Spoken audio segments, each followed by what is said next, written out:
सो ये तो प्लॉट हो गया एंड उसके सारे हमने म्यूनसिपल कॉर्पोरेशन के रूल समझ लिए। अब आते हैं एक्चुअल डिज़ाइन के ऊपर। जब हमें घर बनाना होता है तो हम तो ये देखते हैं कि हमें कितना मैक्सिमम यूटिलाइजेशन हमें मिले उस प्लॉट में से, एंड हमारे सारे रूम्स या हम जो जितने चाहते हैं उतने निकले। सो उसके लिए इफेक्टिव प्लानिंग बेस से सबसे पहले क्या शुरू करेंगे? प्रवीण, ये अच्छा सवाल पूछा आपने, क्योंकि जनरली लोग इसी में कंफ्यूज होते हैं कि हम how to go about it. तो पहले तो आप आपकी रिक्वायरमेंट नोट डाउन कीजिए, number of members note down कीजिए। ये समझिए कि कोई भी कंस्ट्रक्शन का एज होता है लगभग 40 साल के 2-4 साल आगे पीछे, यानी कि 45 ईयर्स से ऊपर कोई भी स्ट्रक्चर रिटेन नहीं होता है। उसे रीडेवलप करते हैं, तोड़ के नया बनाते हैं, या रिपेयर का बहुत ज़रूरत पड़ता है उसे। तो 40 ईयर्स आइडियल है। तो आप जो फ्यूचर प्लानिंग करेंगे वो 30 साल से ऊपर की मत कीजिए उस स्ट्रक्चर के साथ, इतने ज़्यादा सपना मत देखिए। तो आप आपके प्रेजेंट फैमिली स्ट्रक्चर और रिक्वायरमेंट, वो घर का क्या होगा, जैसे वो वीकेंड हाउस होगा, वो आप गांव में आएंगे तो एंजॉय करेंगे, वो पहले पूरा जॉट डाउन कीजिए। आपको कितने बेडरूम्स लगेंगे, कितने मेंबर्स हैं, अगर आपके फ्रेंड्स फैमिलीज आते हैं उनके लिए कितने रूम्स, या वो लिविंग में सोएंगे या टेरेस पे कुछ आपको अरेंजमेंट करना है, तो वो सारा पूरा एक आपका रिक्वायरमेंट बेस बना दीजिए जी। उसके बाद हम वही एग्जांपल लेते हैं 300 स्क्वायर मीटर के प्लॉट का, जो 30 बाय 100 का है वो। बराबर। तो 300 स्क्वायर मीटर के प्लॉट के ऊपर FSI अगर 1 भी पकड़े तो वो 300 स्क्वायर मीटर हुआ, फुट में कन्वर्ट करेंगे तो 3000 से थोड़ा ऊपर हो जाएगा, 3100 से थोड़ा ऊपर होगा। हम 3000 पकड़ लेते हैं उसका FSI। तो अगर 3000 स्क्वायर फीट हम कंस्ट्रक्ट कर सकते हैं, यानी कि ऐसे पकड़ लेते हैं, नीचे स्टिल्ट है जो फ्री ऑफ FSI होता है हर जगह, तो उसके बाद 1000 ऐसे 3 मजले जा सकते हैं, या 1500 के 2 माले जा सकते हैं, या ग्राउंड में 1500 ऊपर 1500, या ग्राउंड में 2000 ऊपर 1000 स्क्वायर फीट सॉरी। तो ऐसे डिवीजन हम खुद ही कर सकते हैं। इसका क्या करना है, डिवीजन ऑफ FSI। अभी ये सारा तो बात हो गया, बिना पैसे के तो कंस्ट्रक्ट नहीं होगा। करेक्ट। तो सबसे पहले पैसे की बात आती है, तो आपका बजट टटोलिए। बजट से अब इसी सिनेरियो को हम किसी एक बजट दे देते हैं। सब बजट लीजिए 25 लाख है, तो 25 लाख के बजट में अगर हमें इस प्लॉट पे कंस्ट्रक्ट करना है तो कितना कंस्ट्रक्शन होगा, पहले वो मालूम कीजिए। तो जनरल मार्केट ट्रेंड है आज के तारीख में 2100-2200 का रेट है फॉर कंस्ट्रक्शन, एक छोटा कंस्ट्रक्शन के लिए। तो हम उसे एवरेजली एक 2000 पकड़ लेते हैं ताकि कैलकुलेशन भी इजी हो। तो 2000 डिवाइड बाय 25 लाख, अंदाजन वो 1250 हो जाएगा। तो 1250 आपका मनी, आपके पास पैसे हैं कंस्ट्रक्ट करने के लिए एरिया। तो अगर आपको उस प्लॉट का पूरा पोटेंशियल कंस्ट्रक्ट करना है तो आपको मिनिमम 50 से 60 लाख लगने वाले हैं। ये आपको बजट डिराइव हो गया, क्योंकि 1250 में आप मतलब not even half the FSI you can construct, क्योंकि 1500 हाफ हो गया। तो 1250 ही आपने बनाया उसमें। तो आपका 50 लाख बजट होगा, तो पूरा शायद घर से 2500 या 2600 का पूरा FSI होगा। 3000 कंज्यूम करना है तो कम से कम 60 लाख का आपके पास बजट होना चाहिए, 55 लाख होने चाहिए। करेक्ट। तो आपका वो बजट एक बार तैयार कर लीजिए, क्योंकि आपको स्पेंड ही करना है, उसमें कुछ गेन नहीं करना। तो एक बार वो बजट तैयार हो गया, फिर आप उसके प्लानिंग में जाइए। रिक्वायरमेंट जैसे मैंने आपको बोला, डॉट डाउन करके किसी आर्किटेक्ट के पास जाके उसे फ्लो भी समझाइए, रिक्वायरमेंट समझाइए, वहाँ कब आने वाले हैं ये बताइए, वहाँ कुछ इंजॉयमेंट की चीज़ें डालने हैं वो बताइए, आपको व्यू कौन सा ज़्यादा पसंद है वो बताइए, ताकि वो वैसे घर को ओरिएंट करे।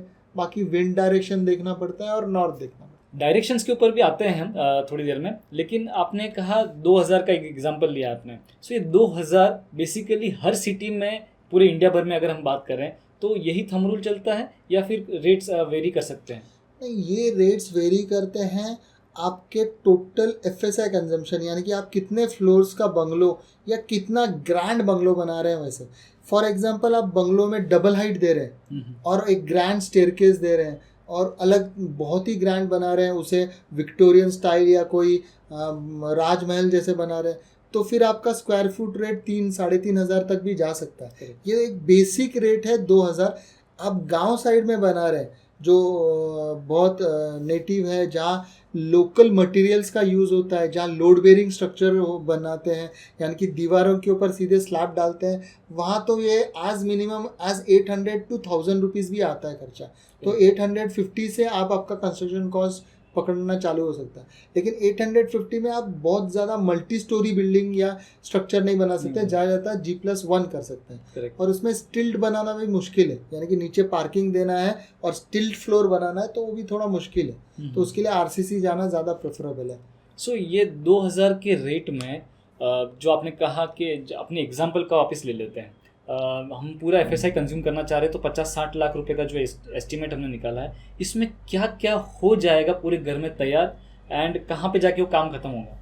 देखिए, मेरे ख्याल से 2000 तो हमने कैलकुलेशन है 2200 से 2400, 2200 to 2400 depending upon your interior के फिनिशेस। आप क्या टाइल्स लेते हैं, क्या मार्बल लेते हैं, क्या विंडो स्लाइडिंग वाले कैसे लेते हैं, एलिवेशन बंगलों का कैसे करते हैं, कितने फ्लोर्स और कितने लेवल्स में प्ले करते हैं, इसके ऊपर डिपेंड है। Yes. लेकिन जनरली ये रेट है, क्योंकि सीमेंट और स्टील का रेट तो ऑल ओवर डिक्टेट सेम ही होता है। इंडिया भर में सिर्फ रेती और खड़ी का रेट वेरी करता है, लेकिन वो भी बहुत ज़्यादा वेरी नहीं करता। तो उस हिसाब से 100-200 रुपये का स्क्वायर फीट में फ़र्क हो सकता है। और फ़र्क होता है लेबर में।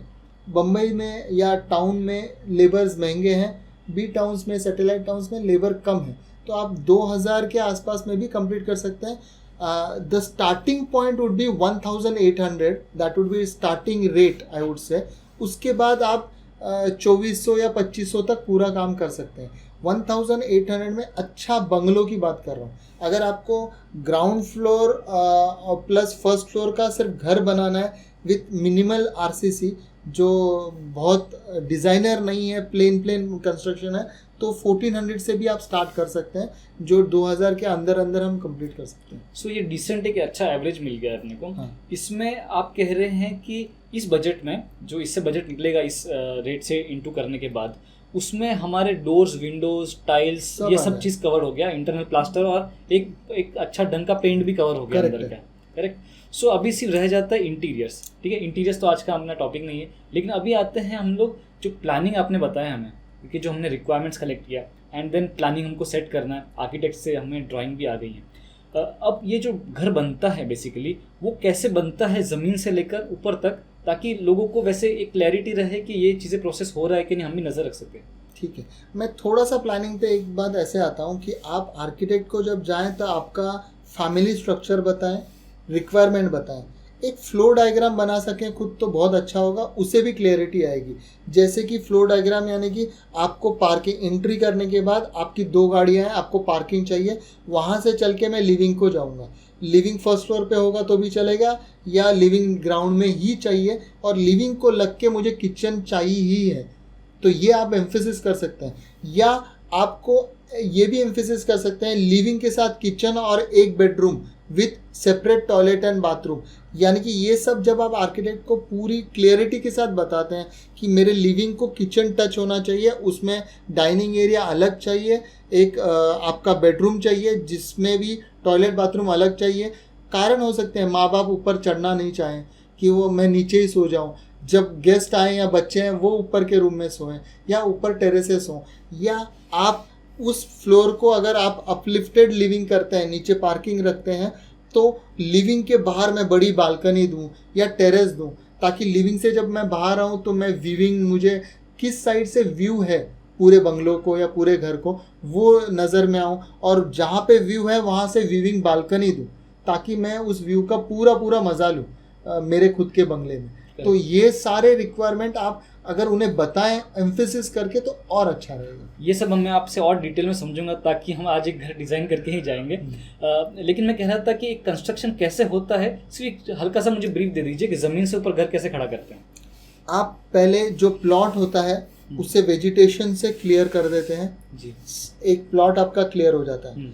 उसके बाद जैसे मैंने बोला साइड मार्जिन छोड़ी जाती है जी। साइड मार्जिन के लिए लाइन आउट होता है, लाइन आउट हम करते हैं, वहाँ पे आप साइड में पट्टियाँ और बाम्बू से पूरा फेंस बनाते हैं, जिसके ऊपर आप कॉलम का लाइन आउट करते हैं, यानी कि कॉलम की नंबरिंग करते हैं, कहाँ कौन सा कॉलम आएगा जो आरसीसी डिजाइनर ने डिजाइन किया है। इसे सेंटर लाइन आउट कहते हैं। जो कॉलम का सेंटर है वो एग्जैक्टली हम दोनों साइड में जो फेंस बनाते हैं उसके ऊपर जो एक लेवल पे पट्टी लगते हैं उसके ऊपर खिल्ले मारते हैं, खिल्ले मार के वहाँ पे कॉलम नंबर लिख देते हैं कि इस लाइन में एक्स में और वाई में कौन सा कॉलम आ रहा है। Correct. या इस पूरे एक्स में कितने कॉलम्स आ रहे हैं और वाई में कौन कौन सा कॉलम आ रहा है, ऐसे लाइन आउट हो जाता है। बराबर। तो ये सारा लाइन आउट होने के बाद उस लाइन आउट को प्लम बॉब से ओलंबा से नीचे गिराया जाता है और जहाँ गिरता है वो सेंटर ऑफ फाउंडेशन होता है। तो उस फाउंडेशन का साइज आरसीसी डिजाइनर के ड्राइंग में देख के उतना पिट बनाते हैं। फिर उस सॉइल का सॉइल टेस्टिंग होता है। सॉइल टेस्टिंग से जनरली सॉइल टेस्टिंग पहले भी किया जा सकता है। आप एक कोर जैसे हम बोर के लिए होल बनाते हैं वैसे छोटा सा 4 इंच का होल 3 इंच का होल बनता है और वो डीप में लगभग 3-4 मीटर तक यानी कि 10-12 फुट तक जा सकता है, 15 फुट तक, और पूरा सॉइल का एक टेस्ट पूरा वो क्यूब लेके बाहर आता है। तो वो सॉइल देख के उसे हम लैब में भेज के उसका कंप्रेशन स्ट्रेंथ और उसकी वजन लेने की क्षमता ये देख सकते हैं और उसका रिपोर्ट आरसीसी डिजाइनर को मिलता है। तो जब आरसीसी डिजाइनर को वो सॉइल का टेस्ट मिल जाता है उसे समझता है फाउंडेशन का डेप्थ कितना रखना है, क्योंकि कहाँ हार्ड मुरुम लगा है। हार्ड मुरुम यानी कि जो मुरुम जो दबता नहीं है, कहीं जमीन अंदर तो नहीं धस रही है, वो दब रहा है क्या, या सबसे बढ़िया है जहाँ हार्ड स्ट्राटा लगा यानी कि पत्थर लग गया, तो पत्थर लग गया तो फाउंडेशन उसी के ऊपर बना सकते हैं। तो उसके ऊपर डेप्थ डिसाइड होती है आपके फाउंडेशन की। तो फाउंडेशन का एक्स बाय वाई यानी कि जो फुटिंग है वो डिसाइड होता है हाइट के ऊपर से, कैलकुलेशन होता है वो आरसीसी डिजाइनर करते हैं और उस हिसाब से वो पैड फुटिंग या जो भी है उसका आपका विड्थ एक्स बाय वाई होता है। तो उससे थोड़ा ज़्यादा लगभग 1-2 फुट ज़्यादा हम अपना ट्रेंच बनाते हैं, जो फाउंडेशन पिट होता है वो पिट उतना डेप्थ में बनाते हैं जिस डेप्थ के हिसाब से आरसीसी डिजाइनर ने हमें डेप्थ दी होती है सॉइल टेस्टिंग के बाद। करेक्ट। उस पिट के अंदर में हम फिर पीसीसी करते हैं। पीसीसी यानी कि सबसे पहले हम क्या करते हैं, वहाँ पे बोल्डर्स छोटे 4 नंबर की खड़ी कहते हैं हम, वो डाल के और बोल्डर्स डाल के रैम्पिंग करते हैं, यानी कि उसे धुमस बोलते हैं हम। उसे रैम्पिंग करके उसके ऊपर पानी डालते हैं और फिर वापस धुमस करते हैं, ताकि वो जगह जो एक तो बहुत ही अच्छा रॉक लग गया तो कुछ करने की ज़रूरत नहीं है, या तो मुरुम बहुत हार्ड लग गया तो भी हम धुमस करते हैं और उसे रैम्पिंग करके फाइनल बना देते हैं।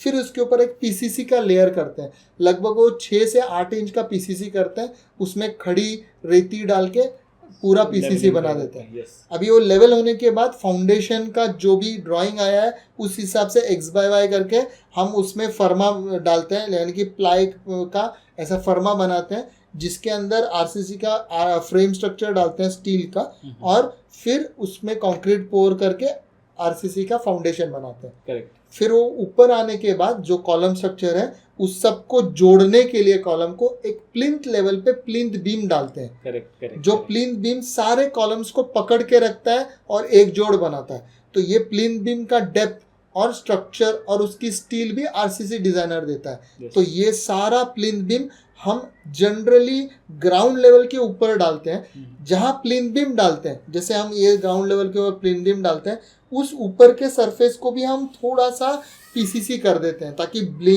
बीम जहाँ है उसे पानी ना लगे, और जहाँ पानी लग जाता है तो सीपेज ऊपर आता है और वो सीपेज पूरे बिल्डिंग में, क्योंकि कैपिलरी एक्शन से क्या होता है, जो पानी जो ज़मीन में तो पानी होता ही है, जो पानी लग जाता है ना वो पानी खिंचता रहता है और वो दीवारों में भी खिंचता है और फिर पूरे दीवारें में डैम्पनेस आता है।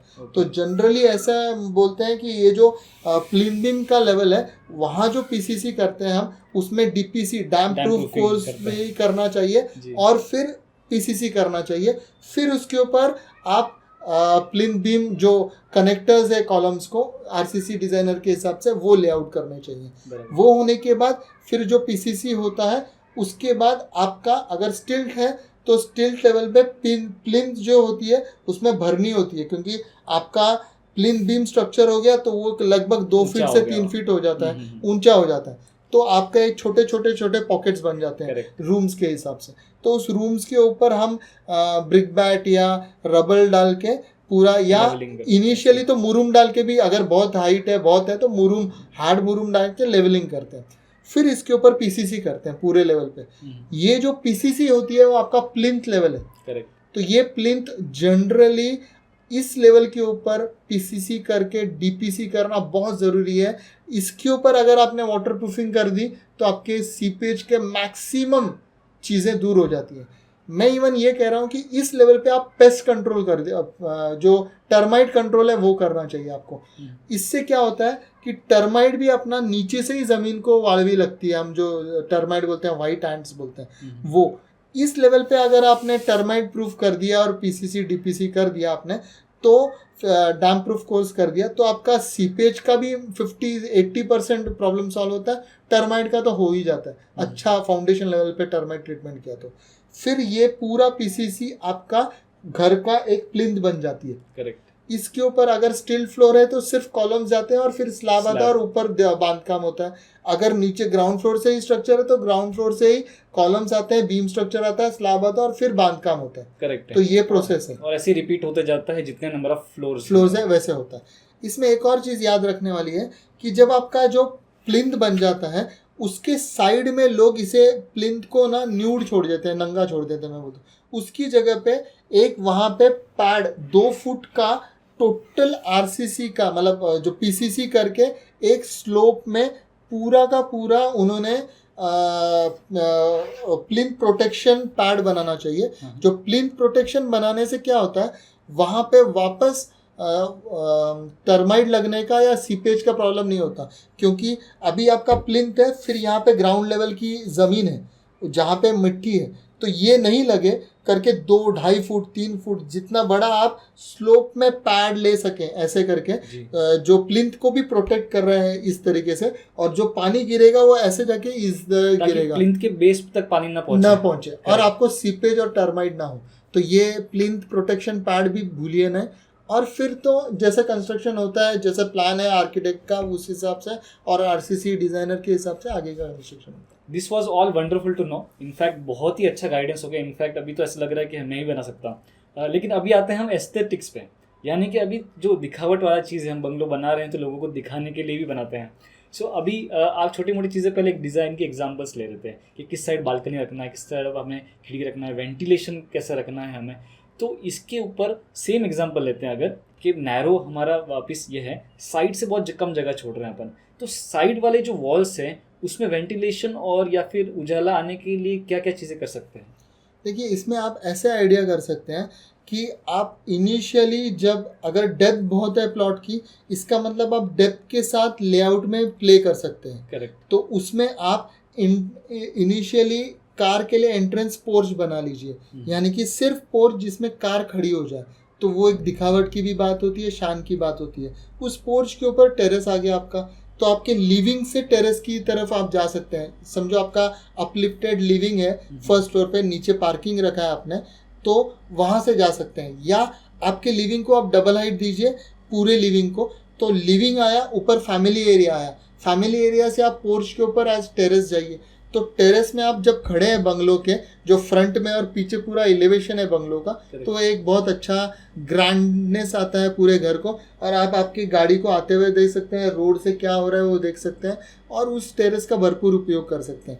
इस टेरेस से या डबल हाइट ऑफ लिविंग से क्या होता है, आपके खिड़कियाँ जो लिविंग की है, फ्रंट में तो जनरली रोड होता है क्योंकि एंट्री पॉइंट है, तो फट से कोई डिस्टर्बेंस नहीं है, प्राइवेसी 100% है आपके लिविंग को, और वहाँ ग्लास भी डबल हाइट लग सकता है आपका, तो उसकी वजह से वेंटिलेशन और लाइट भी बहुत अच्छा आता है, और ओवरऑल दिखने के लिए भी बंगलो ग्रैंड दिखता है।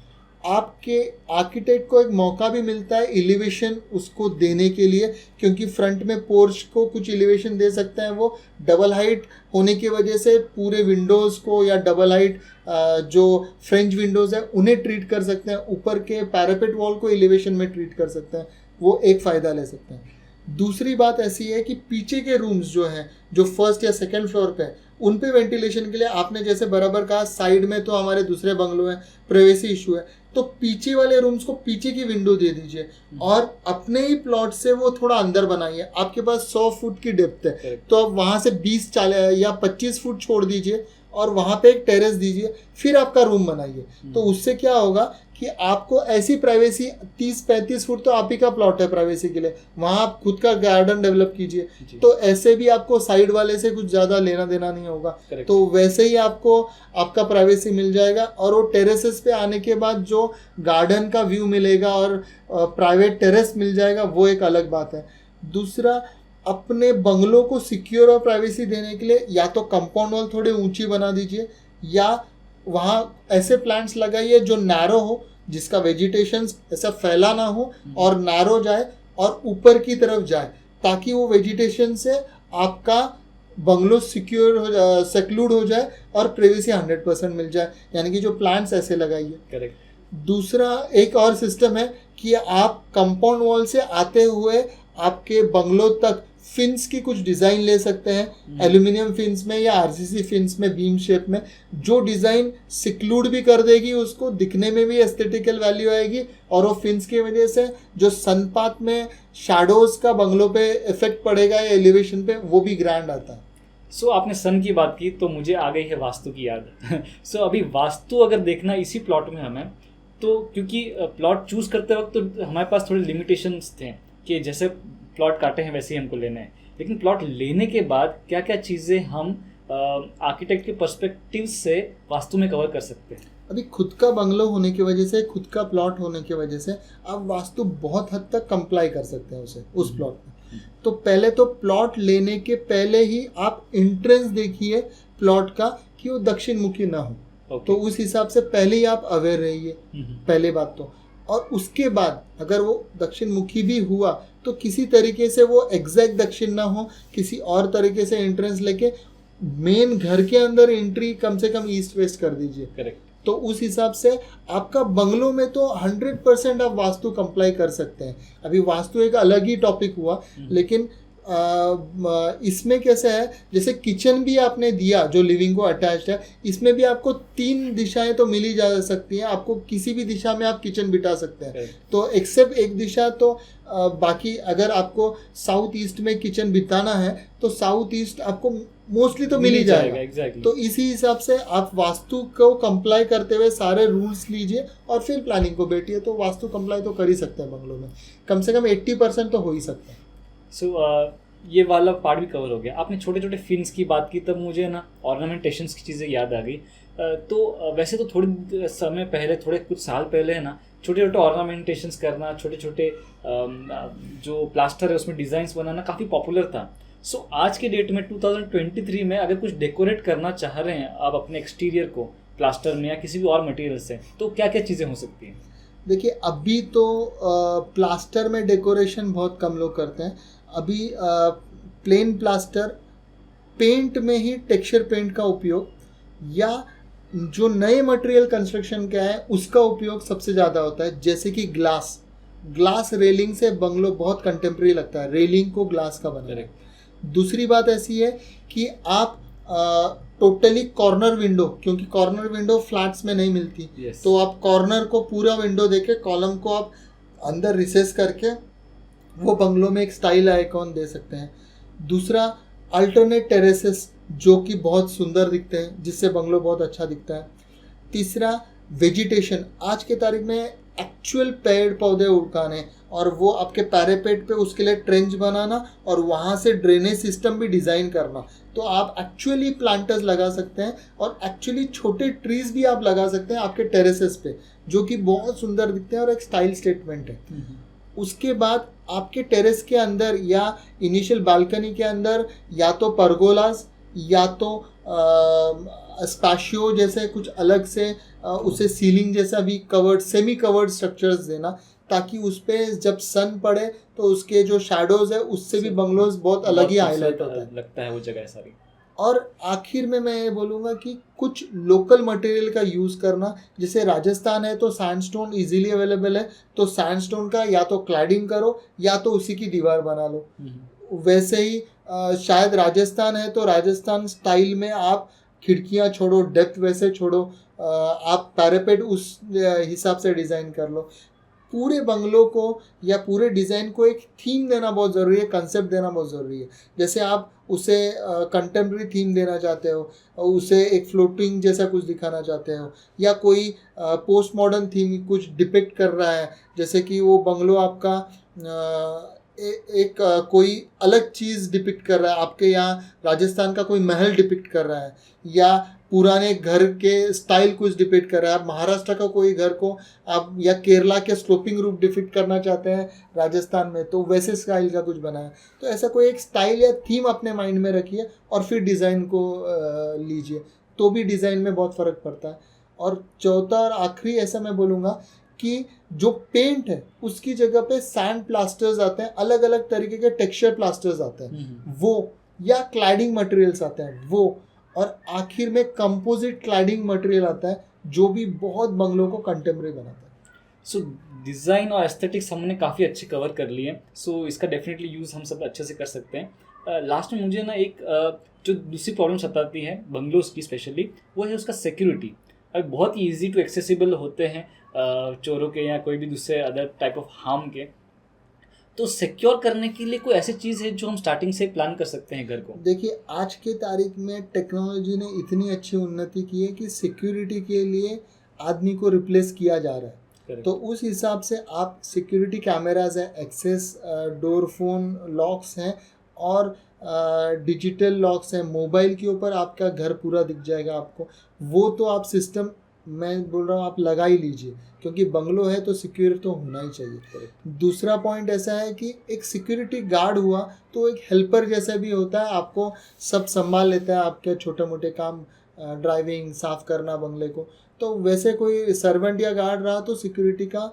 और जनरली बंगलो ओनर्स पेट्स रखते हैं, डॉग्स, जो एक बंगलो को सिक्योरिटी एस्पेक्ट्स है, क्योंकि डॉग्स रहने से डॉग्स अलर्ट रहते हैं कि कोई आ रहा है नहीं आ रहा है, हर बार वो बात करते हैं, तो उस हिसाब से भी आपको सिक्योरिटी मिल जाती है। अब आते हैं हम long term maintenance of bungalows के ऊपर, क्योंकि हम बिल्डिंग्स में रहते हैं मुंबई में और बाकी मेट्रो सिटीज़ में, तो maintenance is part of the whole society only, तो आपको खुद से कुछ ज़्यादा उसमें सोचना नहीं होता है। बट बंगलों में आपको बनने के बाद भी आपको पीरियोडिक मेंटेनेंस करने पड़ते हैं, वो क्या हो सकते हैं और कब कब टाइम पीरियड में हमको करने पड़ेंगे? देखिए, पहले तो मेंटेनेंस का भाग जो वीकली या डेली बेसिस है वो है आपके गार्डन को मेंटेन करना। अगर आपने वहाँ कोई वाटर बॉडी बनाई है, जैसे स्विमिंग पूल या कोई फाउंटेन, तो उस वाटर बॉडी को मेंटेन रखना हमेशा, उसे सूखने मत दीजिए, या उसमें आप पानी जमा होके उस पर एल्गे या कीटाणु आए, ऐसे काम मत कीजिए, तो बंगलो इज़ बिग नो फिर। और वेजिटेशंस को भी बराबर अप्रोप्रिएट कट कीजिए, टाइम टाइम पे लॉन को आप मेंटेन रखिए, वाटर कीजिए, तो वो सबसे पहले वीकली या रेगुलर मेंटेनेंस हुआ। करेक्ट। दूसरा क्लीनिंग एस्पेक्ट है, आपके रूटीन के हिसाब से आपको क्लीन करना है। मैं ये कहूँगा कि आप 6 मंथ्स में एक बार किसी एजेंसी से क्लीन करवाइए, पूरा एक्सटर्नल एजेंसी से, जो डीप क्लीन करके दे, एक्सटर्नली और इंटरनली, किसी दिवाली में या साल में कम से कम एक बार क्लीन कीजिए। तीसरा बात ऐसा है कि आप कम से कम 6 से 8 साल में एक बार वापस कलर कीजिए पूरे बंगले को, कम से कम बाहर से, अंदर से नहीं। तो इसे आप 3 साल में, हर 3 साल में पेस्ट कंट्रोल करवाइए, ताकि आपका पूरा बंगलो मेंटेन रहे। चौथा, अगर कहीं 10, 12, 15 साल में लीकेज आए तो उसे फ़ौरन एड्रेस कीजिए और उस लीकेज को रोक लीजिए, तो आपका बंगलो पक्का 40 से 50 साल तक मेंटेनेंस फ्री रहेगा। सो काफ़ी सारे एस्पेक्ट्स हमने कवर कर लिए, स्टार्ट फ्रॉम प्लॉट से लेकर सारे सिक्योरिटी और मेंटेनेंस तक है अपना। एंड मैं यूजर्स को ये कहना चाहता हूँ, हमेशा जैसे मैं कहता हूँ कि कोई भी सवाल आपको किसी भी टॉपिक के बारे में रहता है तो आप हमेशा उसको कमेंट में लिख सकते हैं, एंड हम आपको हमेशा ही उसका आंसर करेंगे। एंड ऐसी और वीडियोस देखते रहने के लिए सब्सक्राइब कीजिए अनडिज़ाइन को। This is Praveen and Rajesh signing off. Bye.